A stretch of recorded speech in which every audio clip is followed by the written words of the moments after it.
Hello everyone. Welcome to How to Read Chinese Poetry Video 6. And to those who join us on podcast platform, How to Read Chinese Poetry Podcast, episode 40. In the last 3 videos or podcast episodes, I've explained the tones in modern and Middle Chinese, demonstrated how to construct the tonal patterns of regulated quatrains and regulated verse, and compare a Shakespearean sonnet with Du Fu's famous poem, Spring Scene, to illuminate the different modes of thinking at work behind English and Chinese regulated poetic forms. This and the next 3 videos and podcast episode will feature, quote, transcultural performance of Tang poetry, unquote. Today, our guest host, Professor Jonathan Storing of the University of Oklahoma, will delve further into the cultural system that gave rise and later sustained regulated verse writing for over 1,500 years. Without further ado, let's welcome Professor Storing. Over the next 2 episodes, I'm going to ask a single question. What rhymes with what?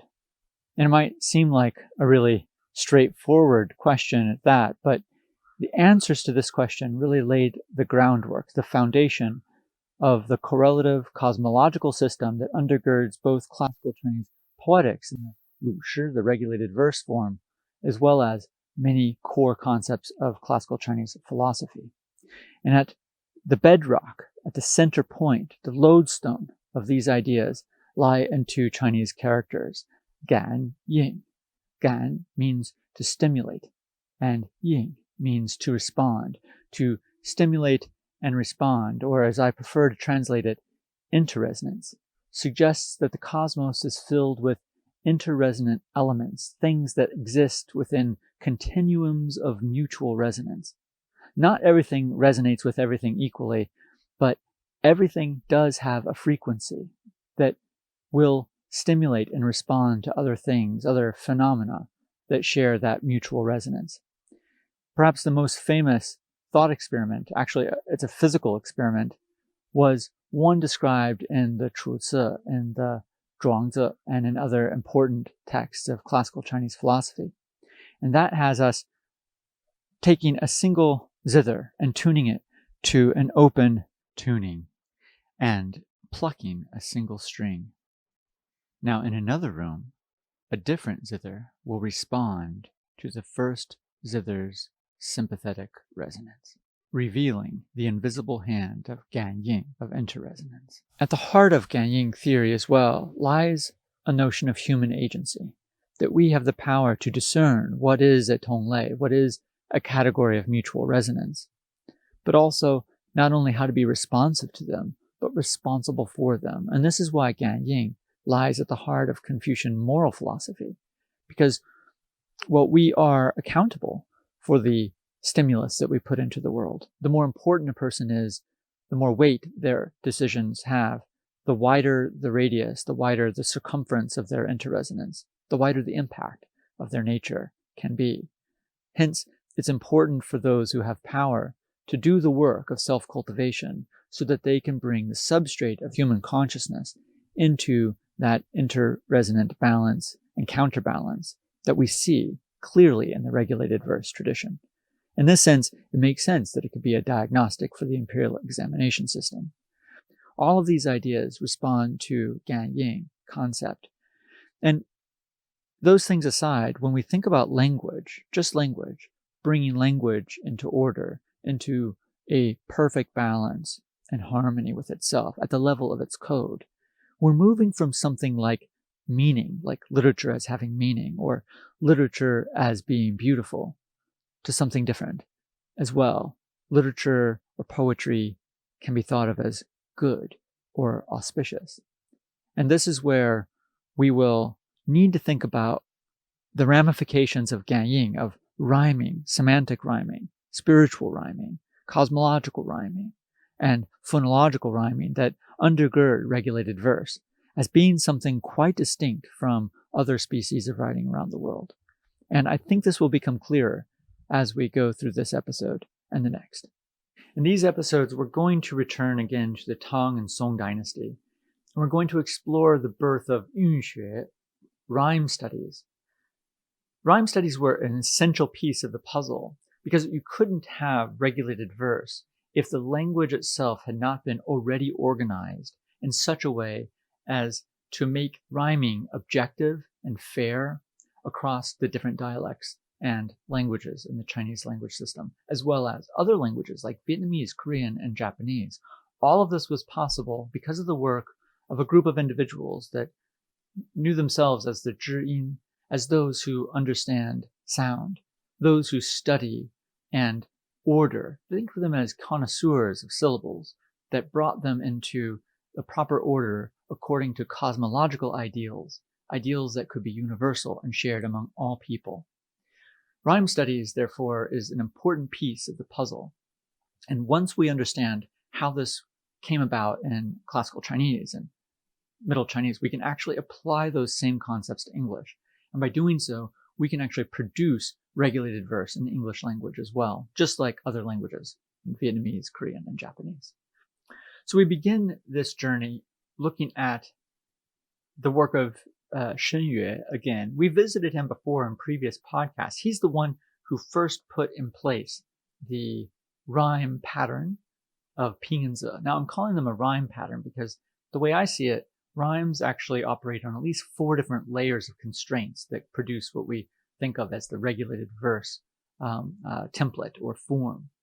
The first is rhymes as we normally think of it. Let's say cat and hat, right? These words rhyme in English, but in Chinese, you also have to think about the tone. So first tone cat rhymes with hat, but not hat. So cat and hat are rhyming words because they're both ping, whereas cat and hat are not because hat is read in a 4th tone, which is a shorter vowel than the first tone. So cat longer, hat shorter. Okay, so that ping and zi is a different quality that we have to think about when we're rhyming our end rhymes in regulated verse. But we can also think of the ping zi templates, right? The different patterns covered by Zong-qi in the previous episodes as also being a kind of rhyme pattern, rhyming the ping with ping and the zi with zi across both horizontal and vertical vectors in the poem. So this is a kind of interlocking modular verse that requires us to think and compose poetry horizontally and vertically at the same time because there are constraints operating on both, right? And so that's our second kind of rhyming, the ping zi rhyme. The third rhyme has to do with parallelism. And here we have the rhyming of the meaning of words. So in the first line, we might have dark skies, right? Dark skies. And then the next one, we could have gray clouds. Sky and clouds both rhyme in the category of tian, of heaven, right? They're things that are up there. And of course, dark and gray are resonant in their adjectival qualities. And so this would be a unit that would be definitely a resonant unit. But there's another kind of rhyming here as well, which is the grammatical rhyme, because we have an adjective and a noun, an adjective and a noun. That's also necessary for parallelism. So that rhyme is the 4th, right? So we have the end rhyme, we have the ping zi rhyme, we have the semantic rhyme, and then we have the yufa, right? The grammar rhyme. All of these need to be there, which means we need a system that is already organized, all the language in such a way as to objectively reveal what rhymes with what. If this wasn't the case, then regulated verse would never have been able to become a diagnostic in the imperial examination system. Because here, an examiner would need to know what rhymes with what in order to know that the examinee's poem was standard. And so the question of what rhymes required a new study, Yunxue, to decide upon objective, universal rhyme categories, or tonal, categories of mutual resonance with regard to language. So the first rhyme book used a system called fanxie. Fanxie is 2 characters. So we have on the top the character for the initial. So we have jian, so it's a J sound.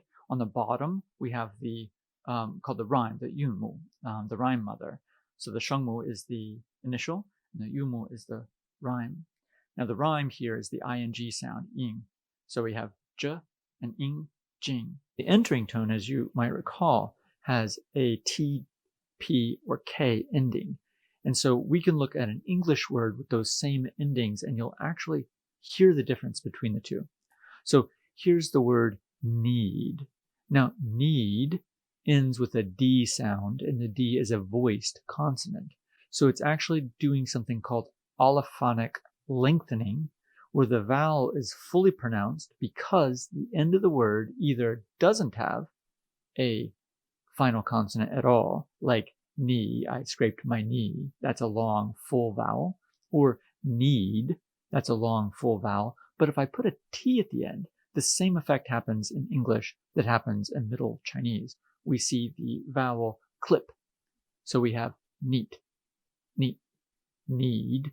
That is called allophonic clipping, and it happens every time any word, single syllable word, ends in an unvoiced consonant. We have the T here versus the D. On the other side of the screen, you see the four tones. You see that fourth tone, quite short, and of course the rusheng, even a little shorter, is very similar to the shortening we find in English. So English actually has, as it were, phonological rules. The same rules govern both languages. So a ping word, those are the words that end in a voiced consonant, like B, D, G, V, Z, M, N, L, R, J, J, and V. Now, the Z words are the P, T, K, F, SH, CH, SH, and unvoiced TH sounds. That gives us a very stable ping and Z system for the English language. And it doesn't matter what the vowel is, it just matters what the word ends with. That will determine whether it is ping or Z. Now let's take a moment to look at the next wave of rhyme technologies that entered China. These are called rhyme tables. This is an example of the Yunjing, the first complete rhyme table in the Song dynasty. Okay, as we open up the Yunjing, the first page is broken into 5 areas. These are the primary 5 areas of articulation. For instance, the first one would include the lip initials, so the initial sounds that are made by forming between lips. The next is the tongue initials. The next, the molar back dental initials, followed by the front dental initials, and then the throat initials. And then finally, a special category for L and R initials. Now, underneath that, we see the voiced and unvoiced category of mutual resonance. So those words that are in the lip sound, for instance, that are clear or unvoiced, those would be along this particular column. Now, the next one would be the voiced one. So a lip voice would be a B sound. A unvoiced would be a P sound. Okay. So on this side, we have the rhyme group. Now, this is a category of resonance that rhymes between words. And these are broken into the ping and Z qualities. Now, here we have the rhyme group ong. And so, for instance, first tone ong and second tone ong would both be in the ping category. Here you can also see that there are little missing bits represented by circles. Now, these represent the words that are not triangulated. So there's not a word between a given initial or rhyme. And in those cases, it's just absent. In the Ming Dynasty, some cosmological rhyme scholars attempted to fill those blanks in to create rhyme tables that could universally map all human sounds. And beyond that, even the sounds of animals and insects. So rhyme scholarship is really definitely a part of Yunxue that is wrapped up in the cosmological principle of discovering the tonal, the categories of mutual resonance that exist relating human elements, language sounds, to those categories, those larger categories of ganying, of interresonance that exist in the cosmos. Now, I've also created these rhyme tables for the English language.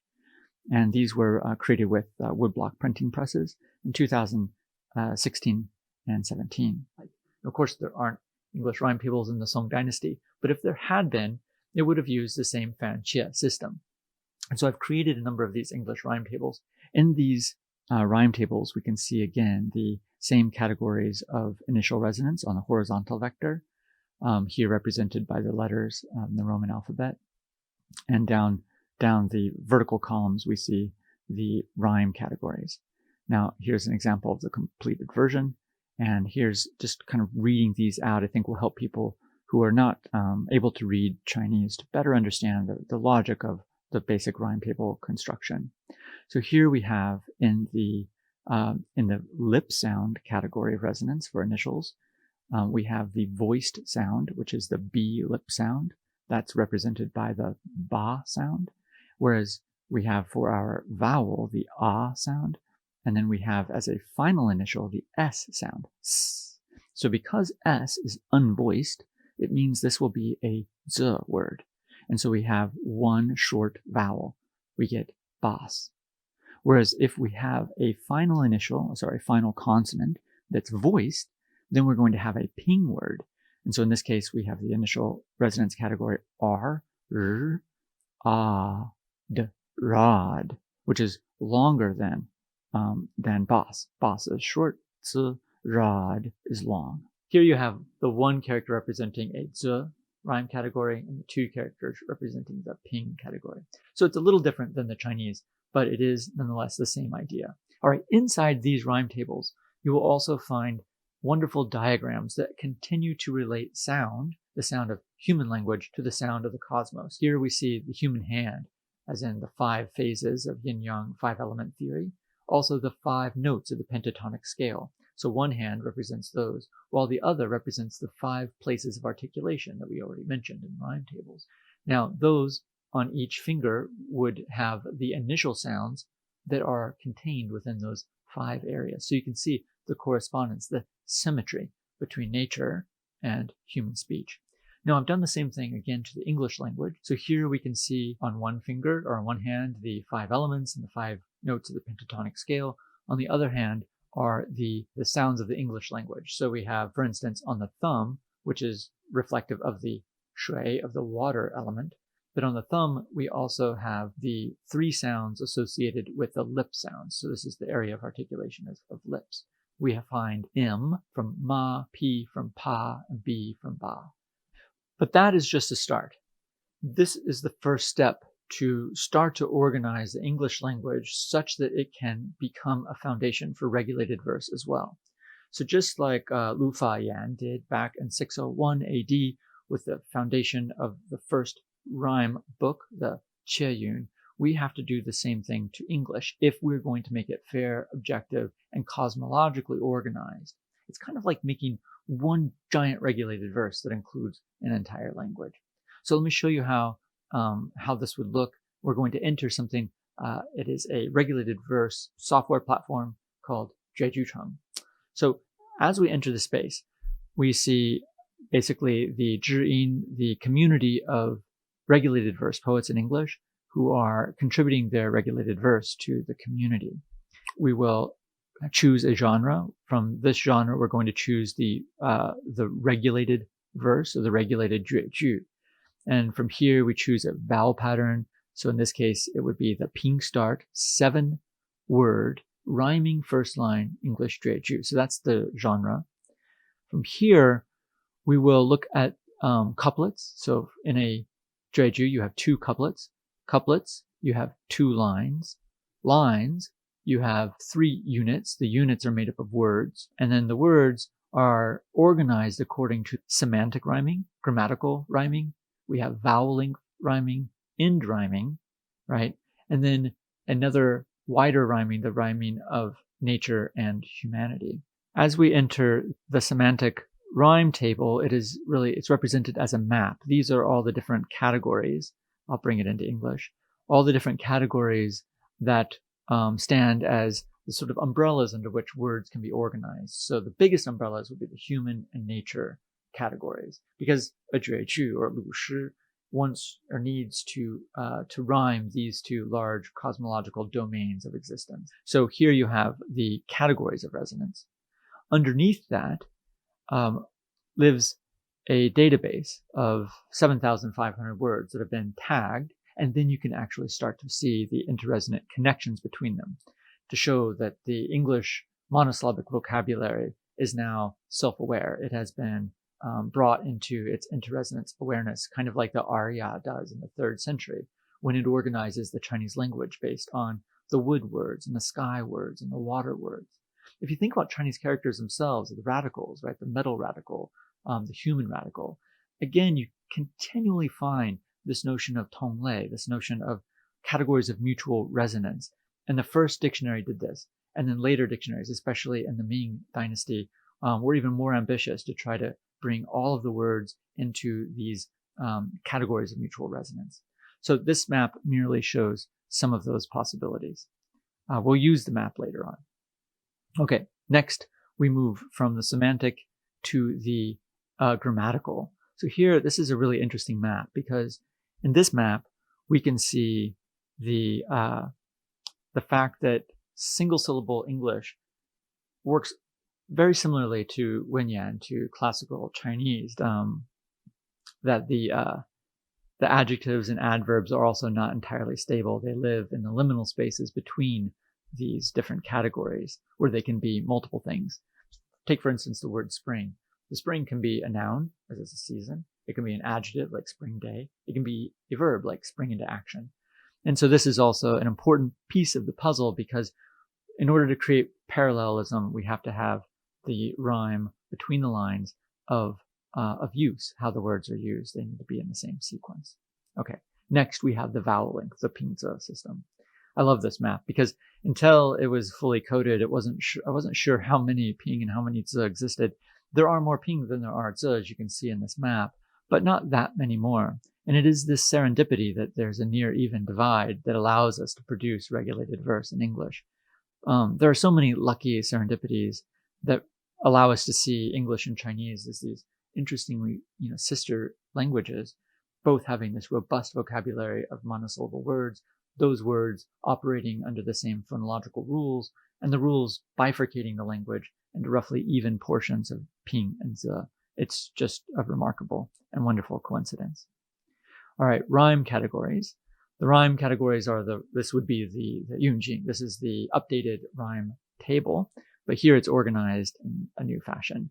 So here we can actually see all the different English rhymes, and you'll notice that some of them are going to be in white. These are the ping rhymes. All right, so from here, the category of what I'm calling the Qingjing resonance category, this one here. And this particular one takes place not at the level of the words, but in the level of the couplets. So the couplets have to resonate with one another. Okay, well, let's go ahead now and go into see how a poem might show that Qing and Jing resonance. So I'm going to go ahead and read this poem first. Mild breeze, thick wheat, dusk spreads gold. Swift brook, thin reeds, dark sets cold. Look up, calm mind, feel thoughts drift. Who knows just what life dreams hold? Okay, now let's go ahead and look at how the poem comes together and follows those 4 different layers of rhyming. The pinzi words are following the map perfectly. The next is we can see the rhyme scheme, gold, cold, and hold. All of these are ping, and they're all rhyming, which means they're going to be in a shared ping resonance category. Next is the grammatical and semantic rhyming. Let's take breeze, which is an air, weather, and so on. And over here, we have brook. Now, it wouldn't be clear at first that these are rhyming semantically with one another. One is air, one is water. One is more associated with, I said, freshwater streams and creeks, whereas the other one is more grasslands and so on. So the fact that that these both have flowing, right? So if I come back here and click this one, we can see that breeze and brook both have flowing as one of their shared categories of resonance, their tonal. That would suggest to me that they are resonant, in fact. And that gives us, takes us to the very end, back to the Zhiyin, to the community of rhymes. That, I think, is where we'll end it today, knowing that it is possible to extend the community of rhymes across languages using the same basic information structure that undergirded the East Asian cultural sphere, where classical Chinese poetry linked languages as disparate as Chinese, all the hundreds of Chinese dialects and languages, with those of Japan, Korea, Vietnam. These are Sino languages. can produce sino-poetic forms. And I hope you've seen today that it might very well be possible to make regulated verse in English as well. And in the next episode, we'll be going to England, where I will give a number of different workshops on collecting words and putting them into regulated verse, English verse. And I will build a poem with you, and I'm very much looking forward to it.